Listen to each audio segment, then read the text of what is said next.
بینەرانی بەڕێز لە هەر شوێنێکن سڵاوتان لێبێت من کامەران حاج عومەر لە باسی ڕۆژ لەگەڵتان دەبم. باسی ڕۆژ ئەمڕۆ دوو تەوەر شرۆڤە دەکات. تەوەرێکیان تایبەتە بە دانیشتەکانی پەرلەمانی عێراق و گەڕانەوە و بەشداری نوێنەرانی کورد یەکڕێزی و ئەجندای سیاسی کورد لە بەغدا. بۆ ئەم مژارە خەسرە و گۆران سەرۆکی فراکسیۆنی پارتی دیموکراتی کوردستان لە پەرلەمانی عێراق لە ستۆدیۆی سەنتەر لە هەولێر لەگەڵمان دەبێت. تەوەری یەکەمی باسی ڕۆژ تایبەت دەبێت بە ئادای حکوومەتی حەیدەر عەبادی لە بەڕێوەبردننی وڵات و هەنگاوەکانی چاکسازی لە وڵاتە و ڕۆڵ و پێگەی وەزیرانی کورد لەو کابینەیەدا و پەیوەندیەکانی نێوان هەرێمی کوردستان و بەغدا لەگەڵ بەڕێز فریاد ڕوانزی وەزیر ڕۆشنبیری عێراق کە لە سلێمانیەوە بە شێوەیەکی ڕاستەوخۆ لەگەڵمان دەبێت. بەڕێز ڕوانزی زۆر بەخێر هاتنت دەکەین بۆ کوردستان 24 پێم باشە لەوەوە دەست پێ بکەم لە تێکچوونی ڕەوشی ئەمنی بەغدا و تەواوی عێراق چێ بەرپرسیارە؟ ئەم دۆسیەیە دۆسیە ئەمنی دۆسیەشی زۆر ئاڵۆزە، ڕەنگە جگە لە هێزە سیاسیەکان و هەروەها ئەو هێزانەی کە میلیشیاتیان هەیە لە بەغدا و لە شارەکان و هەروەها دام و دەستگا ئەمنیەکانی حکوومەتی عێراق لە هەمان کاتیش بێگومان هێزە تونڕەوەکان و لە سەروی هەمووانەوە داعش و ئەو کەسانەی کە پەیوەندیشان بە داعشەوە هەیە و ڕۆژانە تەقینەوە ئەنجامەدەن لە بەغدا و لە شارەکانی تری بەغدا شارەکانی تری عێراق ئەوە هەمویان بەرپرسیارن لەوەی کە ڕەوشی عێراق تێک بچێ. بێگومان ئەگەر هاتوو ئەم هۆکارە ناوخۆیانێ وەربگرین هۆکارە دەرەچیەکانیش پێویستە بە هەند هەڵبگیرێت و ئەوانیش دەوری کاریگەریان هەیە لە خۆشکردنی ئاگری نائارامی لە بەغدا و لە چەند شارێکی تری عێراق بە تایبەتی لە ناوچە سونە نشینەکان و هەروەها تەقانەوەکانیش کە لە زۆربەی ناوچە شیعەنشینەکان ڕوودەدەن و ڕۆژانە بەدەیان کەس ئەکوژرێ و گیان لە دەستدا. بۆیە ئەم ئاڵۆزیەی کە هەیە پەیوەندی ناسروشیەکان لە نێوان هێزە سیاسیەکان لە بەغدا و هەروەها دروستبوونی میلیشیات بە شێوەیەکی زۆر و هەڕەمەچی و بە شێوەیەکی ئەمریبایی ئەوە بۆتە هۆی ئەوەی کە حکوومەتی عێراق هێزە ئەمنیەکان سوپا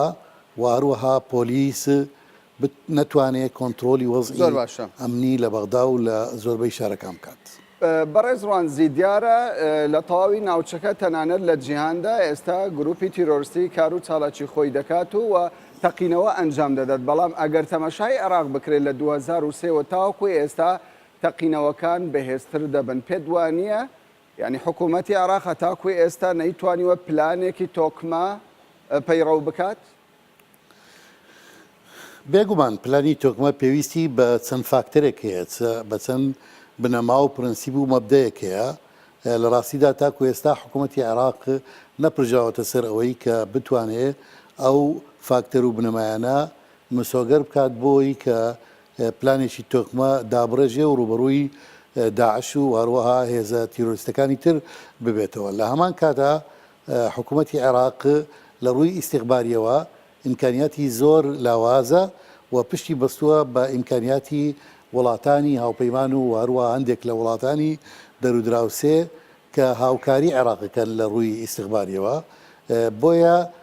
پایەکانی ڕوبەڕووبوونەوەی تیرۆریستان لە عێراق و هەروەها پایەکانی چۆنیەتی بەرقرارکردنی ئاشتی و ئاشتەوایی هەم لە بەغدا و هەم لە ئەو شوێنانەی کە ئاشوبی تێدایە ئەمە تاکو ئێستا نە حکوومەتی عێراق تەنانەت نەهێزا و پەیمانەکانیش نیان توانیوە دەستەبەری بکەن و بتوانن لە پلانێکی تۆکمەدا بەکاری بێنن بۆ ڕووبوڕەوەی داعش. بەڵێ دیارە بەشێک لە بەرپرسانی ئەمنی لە بەغدا عەبادی دووری خستنەوە پێشتر دەنگۆی ئەوە هەبوو بەشێک لەو بەرپرسانە دەستیان هەبووە لەو تەقینەوانە یاخود تێوەگلاون لە بەتایبەت تەقینەوەکەی کەڕادا. من باوەڕ ناکەم مەسەلەکە تێوەگڵان بێ بەڵام کەم تەرخەمی بووە. ئەمانە بەپێی بەیاننامەکەی دکتۆر حەیدر عەبادی سەرۆکوەزیرانی عێراق ئاماژە بەوەکە کە کەم تەرخەمیە بووە لە جێبەجێکردنی ئەرکەکانی هەندێک لایەنی ئەمنی و هەروەها پۆلیس و قیادەی عملیاتی بەغدا بۆیە ئەوانەی دوورخستەوە بۆ ئەوی بتوانێت خەڵکی تر دابنێ و بتوانن بارچی خۆیان هەڵبستن بۆ جێبەجێکردنی ئەو پلانەی کە داڕژاوە و دانراوە بۆ ڕوبەڕووبوونەوەی داعش و هەروەها هێزە تیرۆریستەکان و تەنانەت هەندێک لەو میلیشیانەی کە دەوریان خەتەرناکترە زۆر جار لە داعش هەم لە بەغدا و هەم لە دەوروبەری. باش بەڕێستان وەکو بەرپرسێکی باڵا لە حکوومەتی عەبادی ینی بۆ چوونێکی شەخصیە حەز دەکەین بە سەراحەت باسی لەوەکەی پێتان وایە لە داهاتوودا ئەو بەرپرسە نوێیانە بتوانن کۆنتترۆلی ڕەوشی ئەمنی بەغدا و ناوچەکانی دیکە بکەن؟ کارێکی ئاسان نییە کە ئێستا بڵین بە تەواتی کۆنتترۆلی ڕەوشی ئاسایش و هەروەها هێمنی بەرقرارە بێت لە بەغدا و لە دەوروبەری چونکە پێویستە سەرەتا داعش لە هەموو خاچی عێراق تووشی شکست بێ و هەروەها وە دەربنێت. ئەگەر وە دەرنرا ئەوە ڕەنگە ئەو کاتە بتواندرێ لە هەنگاوەکانی داهاتوودا حکوومەتی عێراق بتوانێت لە بەغدا و لە شوێنەکانی تر ئەگەر هاتوو هیچ هێزێکی تری تیرۆریستی سەری هەڵنەداوە لە عێراق بتوانێت ئەو کاتە کۆنتترۆلی ئاسایش و هەروەها هێمنی بکات لە بەغدا و لە دەوروبەری و لە چەند شوێنی تری. زۆر باشە ئەگەر دوورکەوینەوە لە ڕەوشی ئەمنی بچینە سەر پرۆسەی سیاسی لە عێراقدا دیارە لە ماوەی ڕابردوودا عەبادی چەند پرۆژەیەکی چاکسازی خستە بەردەم پەرلەمانی عێراق. ئێوە بڕواتان بە کامە پرۆژەی چاکسازی هەیە یاخود پشتگیری لە کامە پرۆژەی چاکسازی دەکەن؟ ئێمە بە شێوەیەکی گشتی پشتگیری لە هەموو پرۆژێک ئەەکەین کە پێی بوترێت چاکسازی و هەروەها دەرەنجامی ئیجابی هەبێت لە ئایندەیەکی نزیک و لە ئایندەیە دووردا. بەڵام لە ڕاستیدا عەبادی لە ئەنجومەنی وەزیران ڕۆژێک لە ڕۆژان باسی ئەم هەنگاوانە ئەکات نەباسی ئەو پلاناکە کە هەیەی بۆ ئەوەی کە ئەنجومەنی وەزیران و وەزیرەکان لەگەڵ ئەو دابن چونکە خۆی عەبادی ئەویست هەموو کابینە وەزارەکەی بگۆڕی بۆیە یەکێک لە کێشەکان کە لە نێوان ئەنجومەنی وەزیران و وەزیرەکان و هەروە عەبادیە لەلایەشترەوە ئەوەیە کە عەبادی ئەوێ بە تەنیا و لە ڕێگای چەند کەسانێک کە لە دەوروبەری خۆی ئەوانە وەکو ڕاوێژکار و هەروەها وەکو شارەزا دایناون ئەو کارانە ئەنجامدەن بەڵام بینیمان کە ڕوبەڕووی چەندین کۆسپ و تەگەرە بووە و نەیتوانی هەموو ئەو چاکسازیانەی کایکا جێبەجێ بکە بە تایبەتی هەندێک لەو چاکسازیانە پەیوەستن بە سقل و قورسایی بوونی حیزب و لایەنە سیاسیەکان لە ناو حکوومەتی عێراقا و پێویستە عەبادی ڕاوێژ بکات لەگەڵ ئەم لایەنە سیاسیانە چونکە بە تەنیا زۆر زەحمەتە بتوانێت ئەم پلانەی واروها ئەم استراتیژیەی کە گرتوێتی بەر بۆ ئەوەی چاکسازی ئەنجام بدا جێبەجێ بکە و تێیدا سەرکەوتوو بێت. باشە دیارە لە میدیاکانی عێراقی و تەنانەت ئامارەکانی دنیاش بازدەوە دەکەن زۆربەی بەرپرسانی عێراقی لە پرسی گەندەڵی تێوەگلاون. پێتان وایە عەبادی بتوانێت چاکسازی بنەڕەتی لەو دۆسەیە بکاتن؟ لە ڕاستیدا گەندەڵی نەخۆشیەکی کوشندەیە تووشی کۆمەڵگەی عێراق بووە و بە تایبەتی دام و دەستگا ڕەسمیەکان لە هەموو وەزارەتەکان بە شێوەیەکی گشتی و زۆربەی ئەو پرۆژانەی کە لە ساڵەکانی ڕابردوو پێویست بوو ئەنجام بدرێن لە وەزارەتەکان بەبێ ئەنجام ماونەتەوە هەموو ئەو پرۆژانە بەنیوەچڵی بەبێ تەواوکردن و تەنانەت دۆسیەکان پڕیەتی لە گەندەڵی و هەروە پڕیەتی لەوەی کە پارەکە خوراوە و پارەکە ون بووەوە ویان چەندین کەس لە ناو وەزارەتەکان و لە دەرەوەی وەزارەتەکان لە دۆسیەی گەندەڵی تێوەگڵاون بێەوەی بتواندرێ لە ڕێگای دام و دزگەکانی کە پێیوەستن بە ڕوبەڕۆبوونەوەی گەندەڵی ئەمانە محاسبە بکرێن و ویان ئەو پارۆپولەی کە بردویانە لیان بسێندرێتەوە زارێک کە بگەڕێتەوە بۆ خەزانەی حکوومەتی عێراق بۆیە مەسئلەی گەندەڵی ئەمە دۆسیەکی زۆر ئاڵۆزە وهەروەها کارێکی هەمەلایەنەی پێویستە. کەواتە عەبادی بە تەنیان ناتوانێت دۆسەی گەندەڵی لە عێراق یەکلایی بکاتەوە. عبادی وەکو سەرۆکی ئەنجومەنی وەزیران و دەسەڵاتێکی زۆری هەیە ئەگەر هاتوو هاوکاری بکە لەگەڵ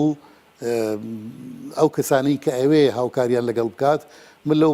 باوەڕدام کە ئەتوانرێت ڕوبەڕووی گەندەڵی بکرێت ببینەوە واروها گەندەڵی کەم بکرێتەوە لە وەزارەتەکان و دام و دەستگاکان و واروها لە ناو کۆمەڵگاشدا بەڵام ئەو شێوازەی ئێستا کاری لەسەرەکرێ من لەو باوەڕدانیم کە ببێتەوەی ئەوەی هیچ ئەنجامێکی ئەوتۆ بەدەست بێنێ بەش بە حاڵی خۆم منە کە باسی وەزارەتی ڕۆشنبیری و گەشت و گوزار و شوێنەوارەکەم کە ئەو وەزارەتەی من بەڕێوەیە بم لە 8 ساڵی ڕابردوودا لە پێش ئەوەی من بم بە وەزیر لە چەندین پرۆژە کراوە ئەو پرۆژانە هیچیان تەواو نەکراون و بە ملیارات دینار تێیدا سرف کراوە یان ون بووە یان نازانین چۆن سرف کراوە بەڵام تاکو ئێستا تەنانەت یەک کەسیش لە ئەم کەسانەی کە بەرپرس بووینە لەو پرۆژانە محاسبە نەکراون و هەروەها ڕوبەڕووی دادگا نەکراونەتەوە چونکە کێشەکە زۆر ئاڵۆزە تۆڕێک هەیە لە زۆربەی زۆری وەزارەتەکان دام و دەستگاکان ئەم تۆڕانە ئاشکراکردنیان کارێکی ئەستەمە ینی بە پێویستی بەوە هەیە سێ لە بەڕێوەبەرەکانی وەزارەتی ڕۆشنبیری عێراق تێوەگلا بوون لە دۆسەی گەندەڵی لە پێشوودا ئێوە لێدوانتان هەبوو لەو بارەوە لە ڕابردوشدا یەکێک لەو ناوانەی کە باز دەکرێتن لە گەندەڵی تێوەگلا بێت بە تایبەت لە گرێبەستی چەکی ڕووسی نووری مالیکیە پێتان وایە عەبادی ئەو توانایی هەبێت مالیکی فشار بخاتە سەر مالیکی لە بەردەم دادگا ئامادە بێت؟ من کاتی خۆی ئەم سێ بەڕێوەبەر گشتیە دۆسیەکانم نرد بۆ سەرۆکی ئەنجومەنی وەزیران دوای ئەوەی کە لێکۆڵینەوەیەکی ورد و ئەمەلایەنە مان بۆ کراوە هەرسێکیان لادران و ئێستا دۆسیەکانیان لە نەزا هەیە بەڵام دەربارەی نووری مالیکی بەڕاستی زۆر زەحمەتە بتوانرێ ڕوبەڕووی نووری مالیکی بێتەوە بە تایبەتی نووری مالیکی ئێستاش لەگەڵیدا بێ پیاوێکی بەهێزە جگەرەوەش ئەو تۆمەتانەی کە ئێستا ڕوبەڕووی مالیکی ئەکرێنەوە تاکو ئێستا قسەیە نا دەستگای نەزاها و نا هیچ دام و دەستگایەکی دادوەری لە عێراق بە شێوەیەکی ڕسمی باسی ئەوەی نەکردووە کە سەرۆک وەزیرانی پێشوو بۆچی و چۆن تێوەگڵاوە لە هەر گەندەڵیەک کە باس ئەکرێ بۆیە بەڕاستی ئەم مەسئلەیە و بە تایبەتی ئەوەی کە پەیوەستە بە نووری مالیکی من ناتوانم بڵێم کە عەبادی ئایا ئەتوانێت ڕۆبەڕووی ئەبێتەوە یان نا بەڵام پێویستە بەر لەوە هەم دەستگاکانی پەیوەست بە ڕوبەڕووبوونەوەی گەندەڵی و هەروەها دادگا ئەو مەسەلەیە یەکلا بکاتەوە کە ئایا نووری مالیکی یان کەسانی تر لەم دۆسیەوە تێوەگڵاون یان نا. بەڵێ باشە دیارە هەندێک کوردیش هەندێک پۆستی وزاری لە بەغدا هەیە پێ دوایە بەرپرسانی کوردیش دۆسییان هەبێت و لە گەندەڵی تێوەگلاو بن؟ ئێمە تاکو ئێستا سێ وەزیر لە وەزارەتەکان هەین وەزیری دارایی کاکوشیار زێباریە واروەها وەزیری کۆچ کۆچبەران دکتۆر جاسمە و منیش وەزیری ڕۆشنبیری و گەشت و گوزار و شوێنەوار ئێمە ملمان لەموو باریکترە من بەش بە حاڵی خۆم و کە هاتین بووین بە وەزیریش بە تایبەتی لە حکوومەتی حەیدەر عەبادی نە پارە هەیە و نە پرۆژە هەیە لە وەزارەتی ڕۆشنبیری وەزارەکانی تریش تاکو ئێستا تەنها ئێمە ئەتوانین موچە بدەین. دیارە مەبەستی من تەنیا و کابینەی عەبادی نەبوو کابینەکانی پێشووترش کابینەی نووری مالیکی و تەنانەت ئیبراهیم جەعفەریش. بەخوا تاکو ئێستا من هیچ ناوی وەزیرێکم نەبینیوە لە دەستگای نەزاها کە قسەی لەسەکرابێ یان درابێتە دادگا ویان ناوی هات بێلەوەی کەوە تێوەگڵاوە بەڵام هەر کەسێک بەرپرسە لە خۆی لەم حاڵەتە و هیوادارم کە ناوی هیچ بەرپرسێکی کورد لە مەسەلای گەندەڵی و هەروەها ڕەشوە و پارە خواردن لە حکوومەتی عێراق ئێستا ئەوانی تریش. دو پرسیارم لەسەر مەسلەی گەندەڵی و چاکسازی ئەوە دەبێتن زۆر قسە لەسەر ئەوە هەیە کە بەشێک لە وەزیران یاخود ژمارەیەک لە وەزیر و بریکاری وەزیر و تەنانەت بەڕێوەبەرە گشتیەکان لە حکوومەتی عێراق بڕوانامەیان ساختەیە. ئەمە تا چەند ڕاستە؟ ئەمە ڕاستە. هەندێک لە بەرپرسە باڵەکان یان بڕوانامەکانیان ساختەیە یان بە شێوەیەک لە شێوەکان لە وڵاتان وەریان گرتووە کە ئێستا ناتوانن لە عێراق لەلایەن وەزارەتی خوێندنی باڵاوە شادەکانیان وان بڕوانامەکانیان معادلە بکرێتەوە و هەندێک لەوانە لە وەزارەت و لە دەتوانێت پێمان بڵێ سەربەچەی کاتەیەک و هەروەها ئەندام پەرلەمانیشن لە هەمویان. کەواتە شیعە سونە کوردیشی تێدایە؟ بەڵێ کوردیش تێدایە. زۆر باشە. بابینەوە سەر پەیوەندیەکانی نێوان هەرێمی کوردستان و عێراق. پەیوەندی نێوان هەرێمی کوردستان و بەغدا لە چه ئاستێکدایە؟ ئێستا پەیوەندیەکە کتومەتی پێوە دیارە و هەروەها هەردوو لە سیاسەتی تەرکردنی یەکتر پەیڕەوەکەن واتە سیاست المتارەکە و ئەم سیاستە بۆتەوەی ئەوەی کە هیچ کێشەیەکی ئەو کێشانەی کە هەیە جارێکتر نەتەقنەوە و هەروەها مشکیلە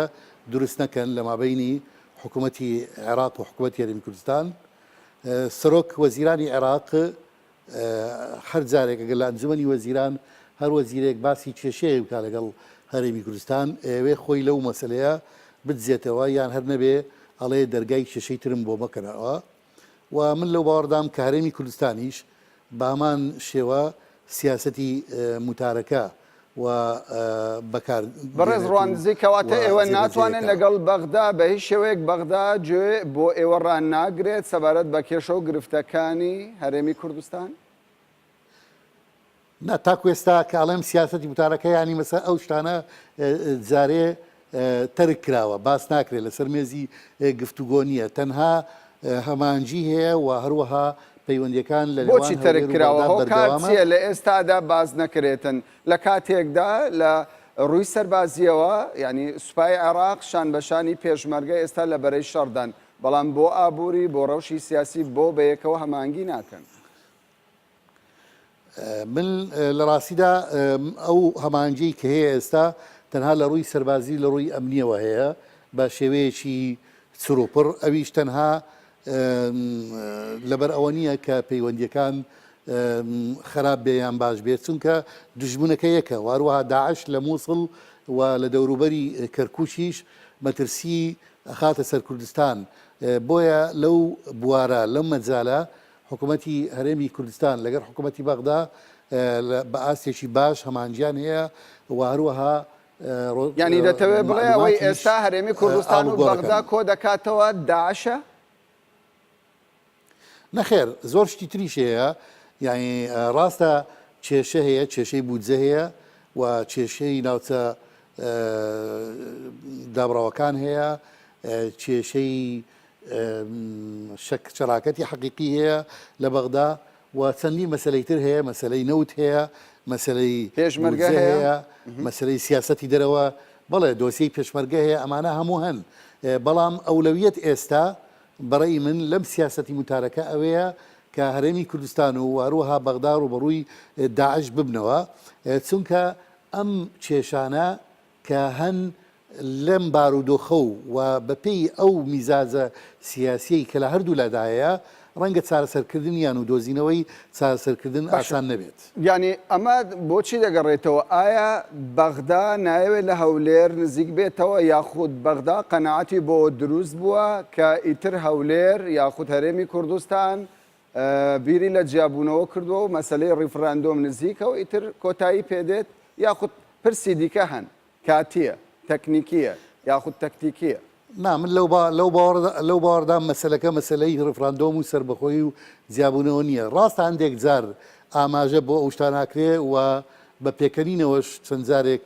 دکتۆر حەیدەر عەبادی لە کۆبنەوەکانی ئەنجومەنی وەزیران کە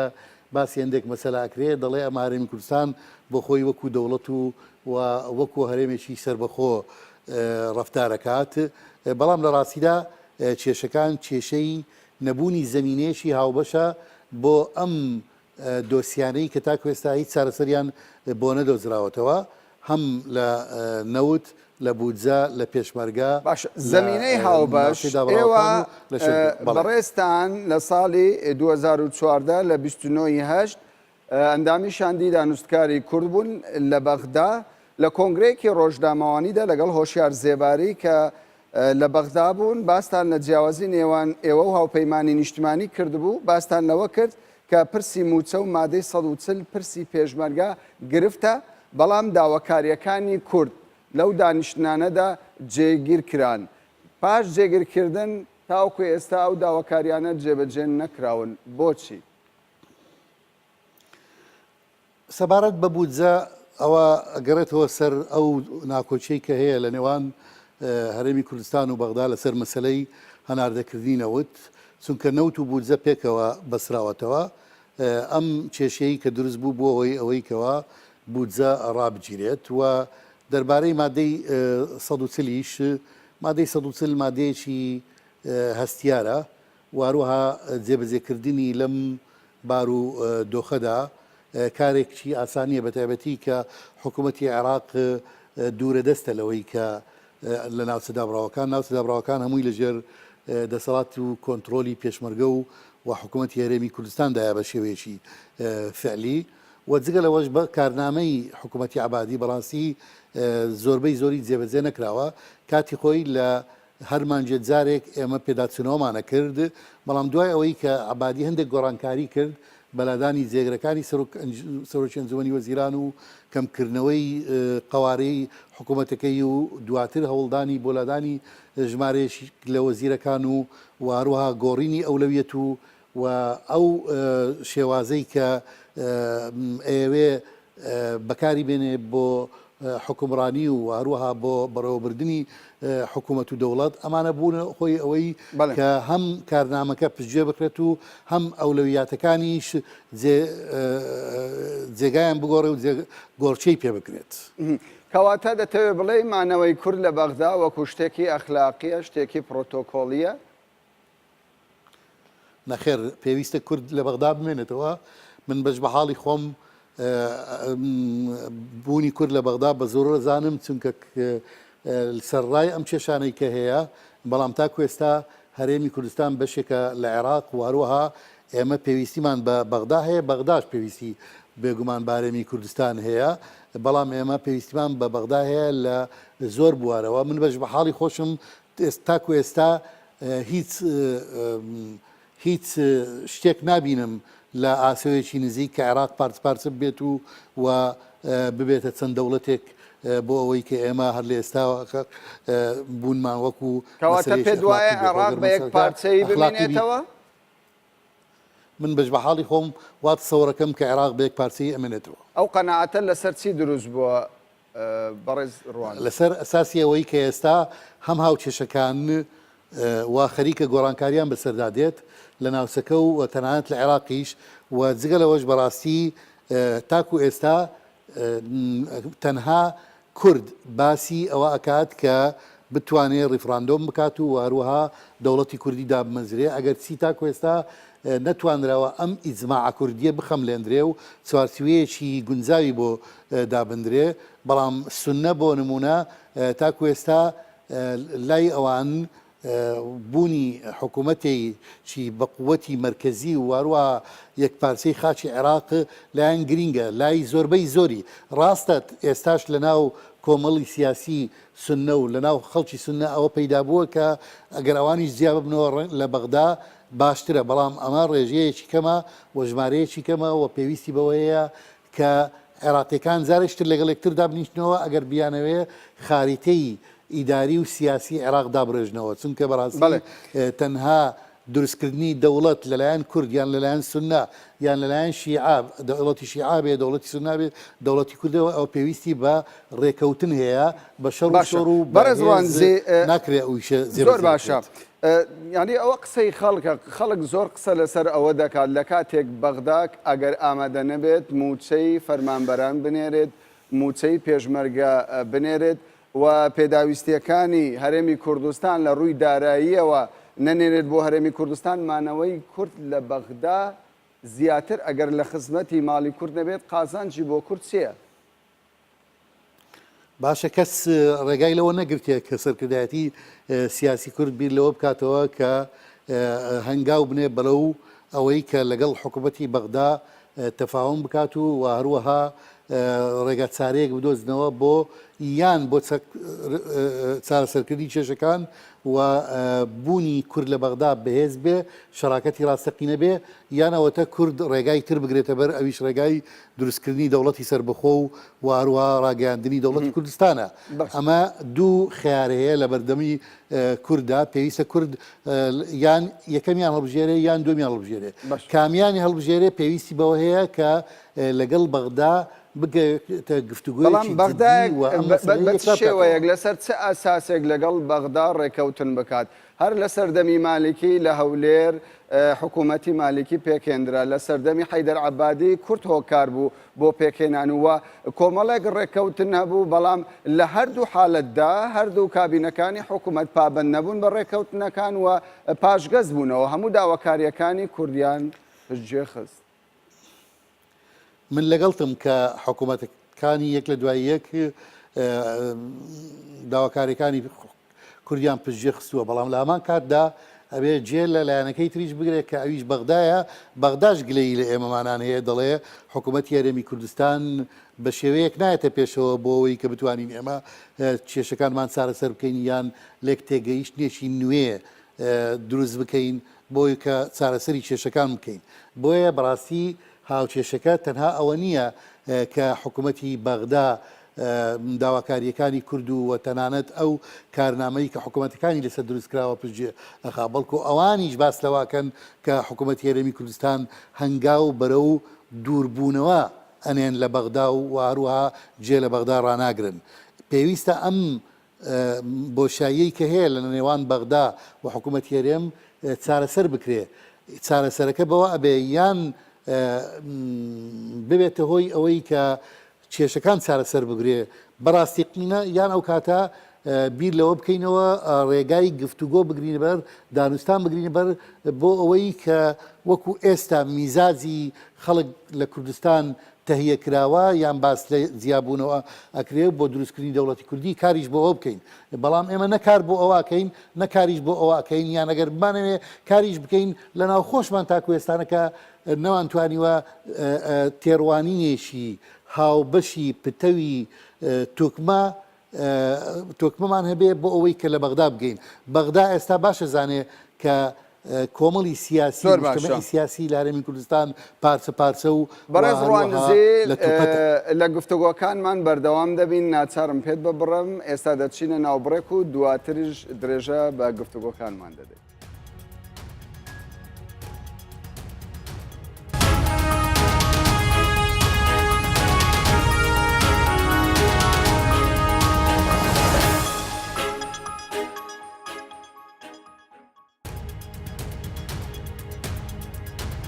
جارێکی دیکە سڵاوتان لێبێت بینەرانی کوردستان 24 باسی ڕۆژ بەردەوام دەبێت تەوەری ئەمڕۆکەمان تایبەتە بە پەیوەندیەکانی نێوان هەرێمی کوردستان و بەغدا بۆ ئەم تەوەرەش میوانداری بەڕێز فریاد ڕوانزی وەزیرە ڕۆشنبیری عێراقی فیدراڵمان کردووە. بەڕێز فریاد لەوە دەست پێ دەکەم دیارە لە ئێستادا کورد سێ پۆستی وزاری هەیە لە بەغدا پێدوانیە ئەم پۆستە وزاریانە بۆ کورد کە دووەم پێکاتەیە لە عێراقدا کەم بێت؟ بێگومان پێویست بوو بەلایانی کەمەوە کورد 4 یان 5 وەزارەتی هەبێت بەڵام دوای ئەوەی کە عەبادی هەندێک گۆڕانکاری کرد یەکەم جار کە زێری سەرۆکوەزیرانمان هەبوو لایدا و هەروەها دوو وەزیری تریشی لادا ئەگەرچی وەزارەتی دەوڵە بوون بەڵام یەکێک لەوانە وەزارەتێکی گرنگ بوو وەزارەتی دەوڵە بۆ کاروباری ژن بەڵام بەداخەوە کەس قسەی لەگەڵ عەبادی نەکرد واروەها پێی نەوت کە ئەم کارەمان قبوڵ نییە بۆیە کە ئیشەکەی بۆ چووە سەرەوە و واروها لە پەرلەمان متمانەیان دا متمانەیەکی ڕەها و مطلق بۆ ئەوەی کاری تریش بکات ئەوە بۆ هۆی ئەوەی کە قوارەی کورد لە ئەنجومەنی وەزیران کەم ببێتەوە لە کاتێکا پێویست بوو وەکوتم چوار وەزیر بەلایانی کەمەوە لەگەڵ جێگری سەرۆکی ئەنجومەنی وەزیران دەبوایە لە کورد بێت. بەڵێ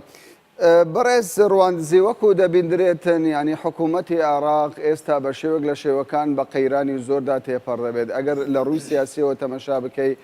پەیوەندی نێودەوڵەتی عێراق لەسەر ئاستی ناوچەیی و هەرێمی و جیهاندا بەرەو دواوە چووە لە ڕووی ئەمنیەوە پەیوەندیەکی یەکجار ینی ڕەوشێکی یەکجار ئالۆزی هەیە ڕووداوەکەی کەڕادە تەقینەوەکەی کەڕادە کە ژمارێکی زۆر لە خەڵکی سڤیل بوونە قوربانی ینی کارەساتێکی گەورە بوو بۆ خەڵکی عێراق ینی بۆچی دەبێ کورد لە بەرامبەر حکوومەتەکەی عەبادیدا بەو شێوەیە مامەڵە بکات و بەو شێوە نەرمی بنوێنێتن.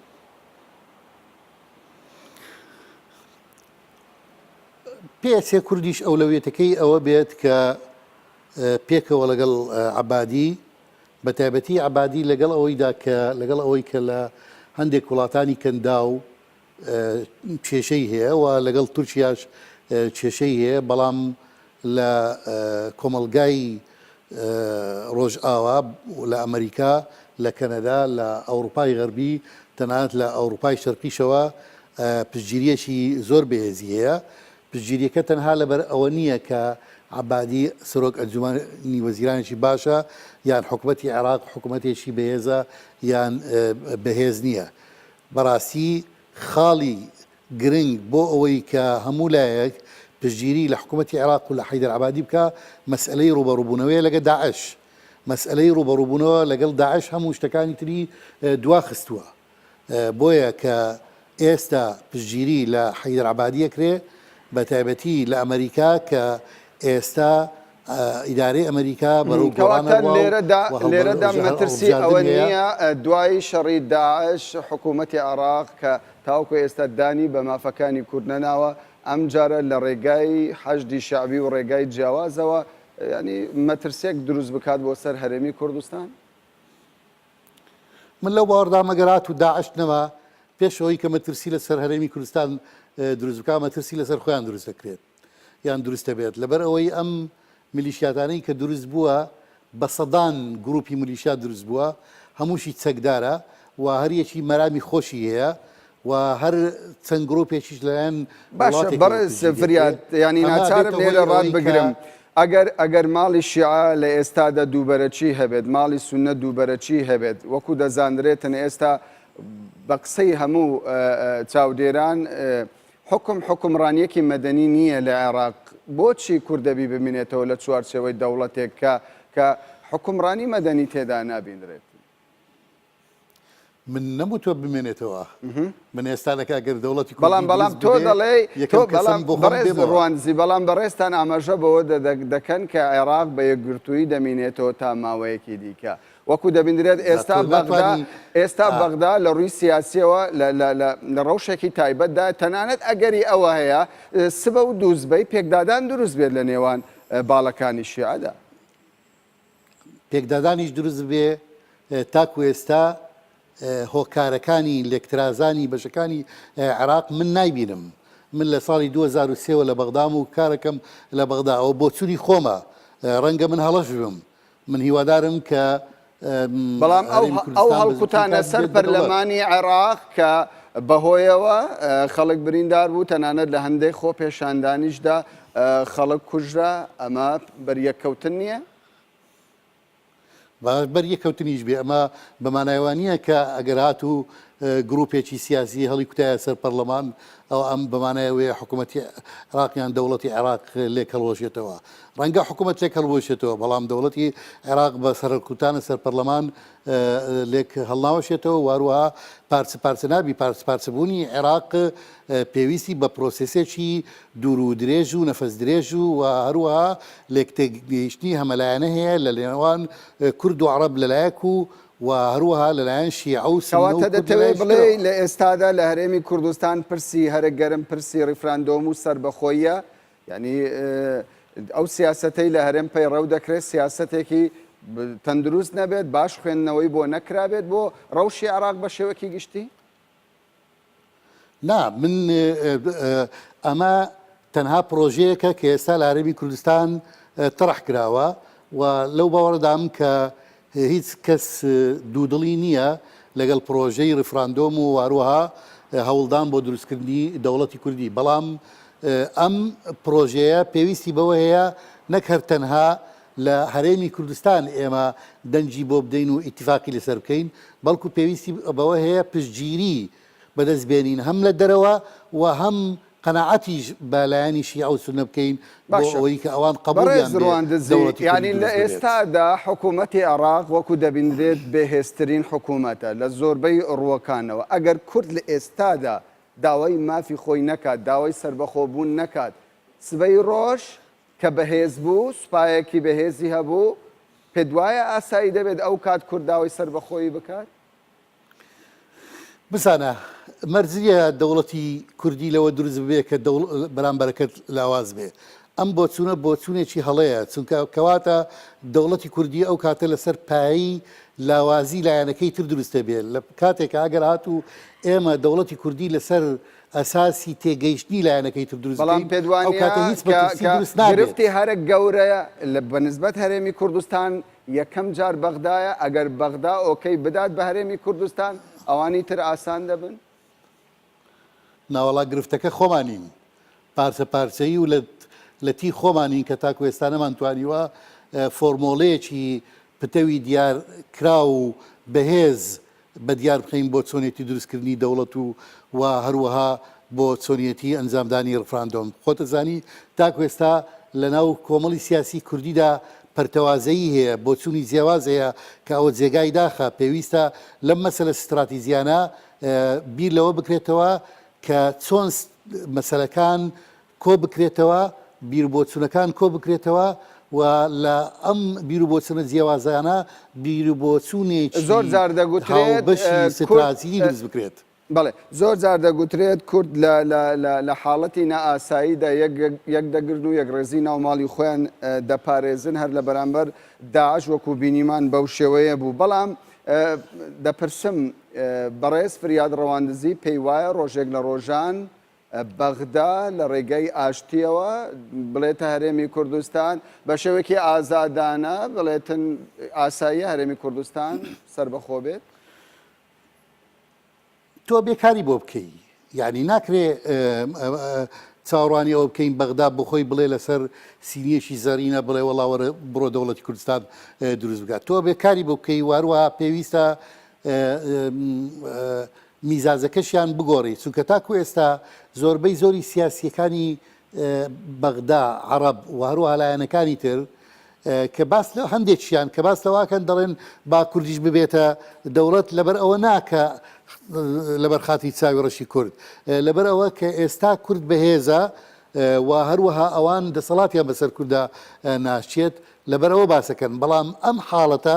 بۆ خۆی حاڵەتێکی ناترن دروستە لە بەیانی ڕێی لایەنەکەی تر ئەمان پێویستە بگەنە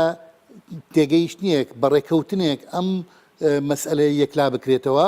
بێگومان بەهێزی کورد لەسەر زەمین لە کوردستان ئەگەر هەموو کورد بەهێز بێ کورد یەکگرتوو بێ زۆر باشە بەڕێستان باس لە یەکگرتووی کوردەکەن لە پێشدا ئەندامی شاندی دانوستکاری کورد بوون لە بەغدا ماوەیەک بەر لە ئێستا شاندێکی هاوبەشی یەکێتی و گۆڕان سەردانی بەغدایان کرد و میدیاکانی عێراق بە تایبەت میدیاکانی نزیک لە حەیدەر عەبادی و حکوومەتی عێراق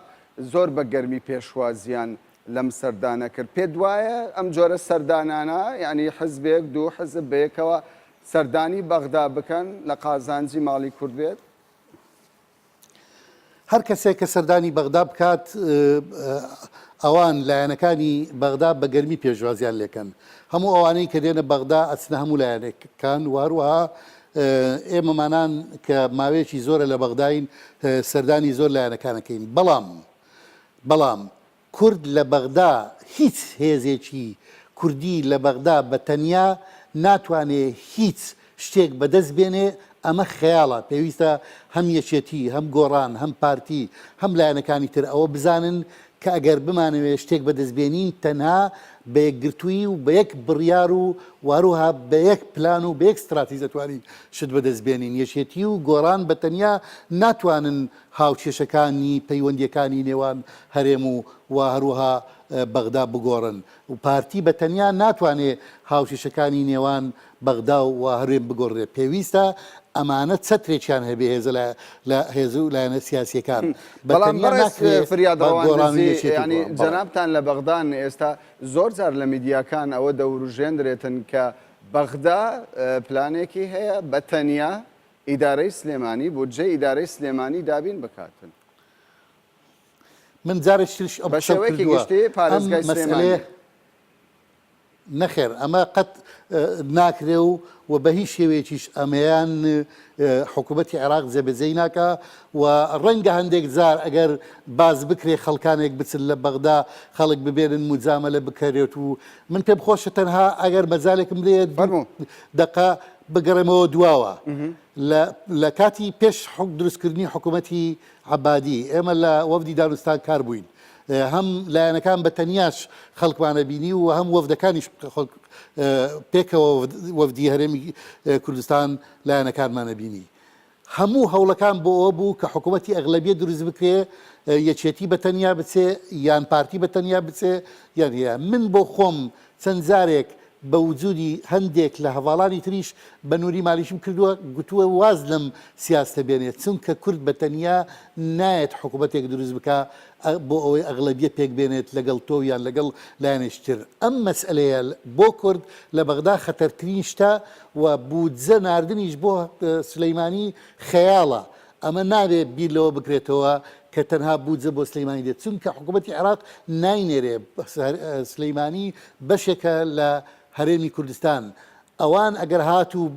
باس لەوە بکەن کە تەعاتوفیشیان هەبێ هەندێک جار لەگەڵ سلەیمانی لە ڕاست ناکەن. ئەمان بە یەک چاو تەماشای هەرێمی کوردستانەکەن بە یەک چاویش تەماشای حکوومەتی هەرێمی کوردستانەکەن. بەڵام پەیوەندی تایبەتی لە نێوان حیزبەکان هەر هەبووە. ئێمە سەردەمی خۆشکە مام جەلال لەوێ سەرۆک کۆماریش بوو زۆر جار منیش لەگەڵیان بوویمە مام جەلال وەکو سکرتێری گشتی یەکێتی نیشتیمانی کوردستان چووە لەگەڵ داوە کۆبنەوەمان کردووە لەگەڵ عێراقی لەگەڵ ویفاق کۆبنەوەمان کردووە لەگەڵ داوای تەنزیمی عێراق لەگەڵ حیزبی ئیسلامی لەگەڵ مەجلیسی ئەعلا. ئەم پەیوەندیە دوو قۆڵیانە هەر هەیە و ئەم پەیوەندی دوو قۆڵیانە نابێ ببێتە هۆی دڵڕاوچێ لەلایەن هەر چلایەنێک ئەگەراتکە پارتیش مافی خۆیەتی یەکێتیش مافی خۆیەتی. باشە. ئێستا حەشدی شعبی قسەی زۆر لەسەر ئەوە دەکات ئەوان وەک هێزێکی سربەخۆ ئامادەنین بچنە سەر هیچ وەزارەتێک لە حکوومەتی عێراقدا. بە بۆچوونی بەڕێستان ئەمە چ مانایەک دەگەینێ؟ ئایا حەشدی شعبی دەیەوێتن وەکو سوپای پاسداران لە ئێران ئەو مۆدێلە لە عێراق دووبارە بکاتەوە؟ خەونێکی لەو بابەتە هەیە یان بیرۆیەکەیەکی لەو بابەتە هەیە و هەروەها هەندێک کەس ئێستا ئیشی بۆکەن. بەڵێ باشە. دیارە سبەینێکە ڕێوڕسمێکی سەربازی لە بەغدا بەڕێوە دەچێتن و مقتەدا سەدریش بە هەمان شێوە لە گۆڕەپانی لە تەحریر ئامادە بوو لەو شوێنەی کە تەقینەوەی تێدا ڕوویدا و نووری مالێکیش بە هەمان شێوە کۆمەڵە گەمە دەکاتن ئایندەی بەغدا لەم بارودۆخەدا چۆن دەبیندرێتن. قسەی زۆر لەسەر ئەوە هەیە بارودۆخی بەغدا بەرەو ئاقارێکی خراپتر بڕوە. ڕۆژ بە ڕۆژ وەزعی بەغدا خراپترە بێت چونکە ڕۆژ بە ڕۆژ بۆشایی و لێکترازان لەلایەن لایەنەکانی شیعە زیاترە بێ. ئەو ڕوخۆکینەی کە لە ناو یەکتریان هەیە ئێستا مقتەدا هەموو هەوڵێکەدا بۆ ئەوەی نووری مالیشی بچوک بکاتەوە و هەروەها ئەگەر بۆشی بکرێ دووری بخاتەوە و یان گۆشتگیری بکات. لە هەمان کاتە مقتدا سەدر ئێوێ هەیمەنەی خۆی بەسەر حکوومەتە فەرز بکات و حکوومەتێک بێتەکایەوە کە گونجاو بێ لەگەڵ بیر و بۆچوونە خۆی لە هەمان کاتیشە مالیشی قیادەی حەقیقی حەجی شعبیە کات ئێوە لە ڕێگای سەرکردایەتیکردنی ڕاستەقینەی حەجی شعبی ڕوبڕووی مالیشی مقتدا بێتەوە ئەم وەزعی کە دروست بووە ئەگەر هاتوو کۆنتترۆل نەکرێ و بەڕێی من کۆنتترۆلکردنەکەی زۆر زەحمەتە ڕۆژێک دێ هەر بتەقێتەوە لە مابینی ئەم لایەنانە چونکە ئەگەر هاتوو مقتدا بیەوێ هێرش بکاتە سەر مالیشی خۆی ناداتە دەست و تەقا ئەکات و واروها خوێن ئەڕژێ بە هەمان شێوەش بەنسبەت مقتدا لەو ناوەڕاستەدا پێشبینی تێکچوونی بارودۆخی بەغدا و ئالۆزی ئەمنی لە عێراقدا پێشبینیەکان بەرەو ینی ڕاست دەردەچن لە ئێستادا هەر ئێستا بەپەلا گەیشتە دەستمان هەواڵێک بازدەوە دەکات 4 خۆکوژ لە بەغدا لەگەڵ هێزەکانی ئەمنی پێکدادانیان دروست و هەر 4 خۆکوژ کوژران مەبەستیان بوو کردداری تەقینەوە و خۆکوژی لە نێو شاری بەغدا ئەنجامدەن بەڕێز فریاد ڕواندزی وەزیری ڕۆشنبیری عراقی فیدرال زۆر سپاسی بەڕێستان دەکەین کە کاتی خۆتان بە ئێمەدا بڕیاروا بوو ئێوە نیو خولێک لەگەڵ نیو کاتژمێر لەگەڵ ئێمە بەشداری بکەن بەڵام گفتوگۆکەومان گەرم بوو و درێژەی کێشە زۆر سپاس بۆ بەشداریتان سپاس بەڵێ بەڕێزانم لێرەدا کۆتایی بە باسی ڕۆژ دەهێنین لە پێشوودا ئاماژەمان بەوەدا بوو کە بەڕێز خەسرۆ گۆران سەرۆکی فراکسیۆنی پارتی دیموکراتی کوردستان لە پەرلەمانی عێراق لە تەوەری دووەمی باسی ڕۆژ بەشدار دەبێت بەڵام بەهۆی گرفتی تەکنیکی و گەشتێکدا لە بەغدا بوو لە ڕێگەی فڕۆکەوە بەرەو هەولێر دەهات نەیتوانی بەشداری باسی ڕۆژ بکات سوپاس بۆ ئێوە کە کاتی خۆتان بە ئێمەدا و لەگەڵمان بەشدار بوو.